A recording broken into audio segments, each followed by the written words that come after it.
India का एक ऐसा फाइटर जेट जो 60 साल तक भारत के आसमान की सुरक्षा करता रहा, जो 1971 वॉर से लेकर बालाकोट तक छाया रहा, अब रिटायर होने जा रहा है। जी हाँ, हम बात कर रहे हैं मिग-21 की, जिसे कभी इंडिया का फ्लाइंग कॉफिन भी कहा गया। मिग-21 पहली बार 1963 में इंडियन एयरफोर्स में शामिल हुआ था, जो कि रूस से इंपोर्ट हुआ। फिर हिंदुस्तान एरोनॉटिक्स लिमिटेड ने इसे इंडिया में बनाना शुरू किया। लगभग 900 मिग-21 बनाए गए, जिसमें से 600 इंडिया में ही बने।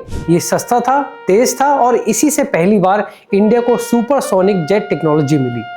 ऑपरेशन सफेद सागर, 1971 का युद्ध, 2019 बालाकोट एयर स्ट्राइक के बाद अभिनंदन की डॉग फाइट, हर बार मिग-21 मोर्चे पर मौजूद रहा।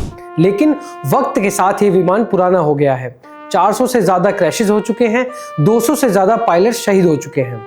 2023 में राजस्थान के हनुमानगढ़ में एक क्रैश में 3 नागरिकों की मौत के बाद इंडियन एयरफोर्स ने पूरे मिग-21 फ्लीट को ग्राउंडेड कर दिया। एयरफोर्स चीफ ने कहा था कि 2025 तक मिग-21 की उड़ानें पूरी तरह बंद कर दी जाएंगी। अब मिग-21 की जगह ले रहा है भारत का अपना फाइटर जेट तेजस MK-1A। ये हिंदुस्तान एरोनॉटिक्स लिमिटेड द्वारा डिजाइन किया गया है और दुनिया के सबसे हल्के फाइटर जेट्स में से एक है। Digital radar, precision weapons, electronic warfare system, कम मेंटेनेंस और भारतीय तकनीक पर आधारित है। यह एयरक्राफ्ट सिर्फ एक रिप्लेसमेंट नहीं है, यह आत्मनिर्भर भारत की पहचान है। लेकिन कहानी यहीं खत्म नहीं होती।